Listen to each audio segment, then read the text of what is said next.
Matinee wrestling on tap today. Welcome into sports, everyone. 5 Division IV boys teams and 4 girls squads made their way to Winter Haven over at San Pasqual Valley to throw down on the mats. The host team, San Pasqual, would welcome in Antelope and the Cibola girls to represent our local athletes. So here we go. Over to San Pasqual for the Warrior Wrestling meet, the Antelope Rams leading us off against River Valley, and quite a start it was. Michael Hernandez here would get down and dirty quickly, eventually twisting his opponent into a pin in the first round. Following him, Luis Armenta, and Armenta would lay down the pin in the 165 weight class to get the Rams off to a hot start and a 36-12 win as the only 2 boys to go in this one. The Rams boys team would go 2-2 on the day with a perfect 4-0 individual record from Andrew Aravallo and Jose Moreno. Then the Lady Rams took the mat, following suit with the boys' early success in a local head-to-head.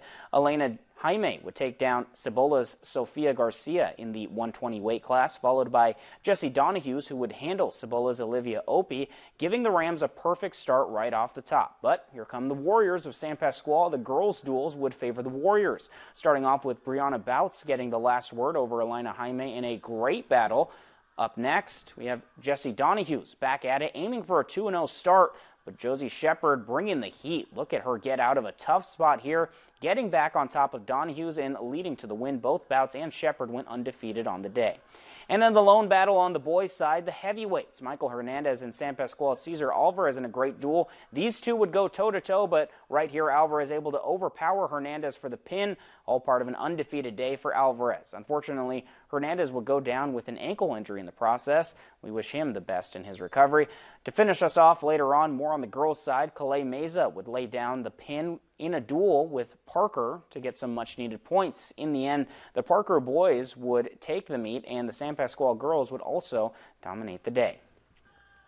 Over to Carroll McClaney Gym, where the lights are out and the strobe lights are heavy for Luke Stuckey's 8-0 Shamrocks as they host the Phoenix of Tonopah Valley. Rocks with it in the first. The entry pass down into Fernando Vasquez. His shot rolls out, but follows it up with a pretty putback, and the Rocks strike first. Now Braden Moore on the drive, kicking it out to Landon Urcujillo on the arc. 2 dribbles in the dish outside to Lucky Patain, and Lucky is cash from 3. Rocks extend the early lead.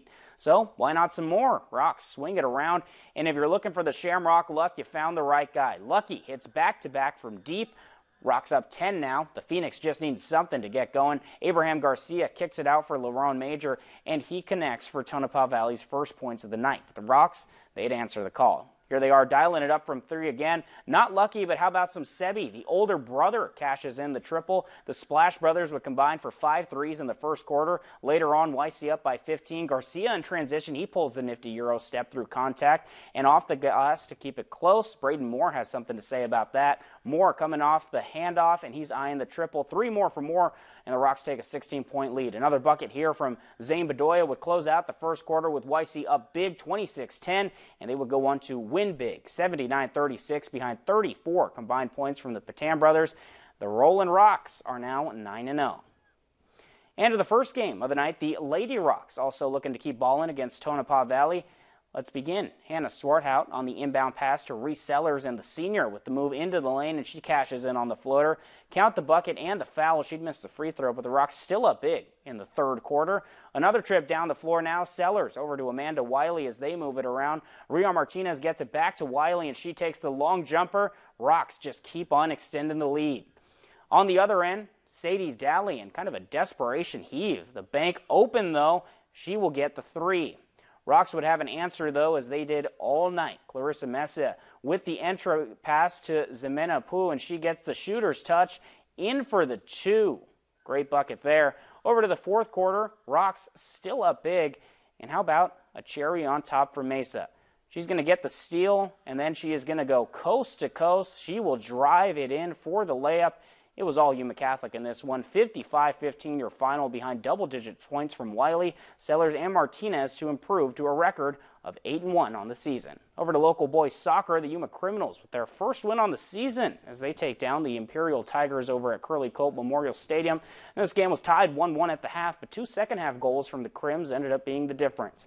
Tigers, meanwhile, dropped to a record of 5-5-2 on the season. That's all the time we have for sports. We'll be right back.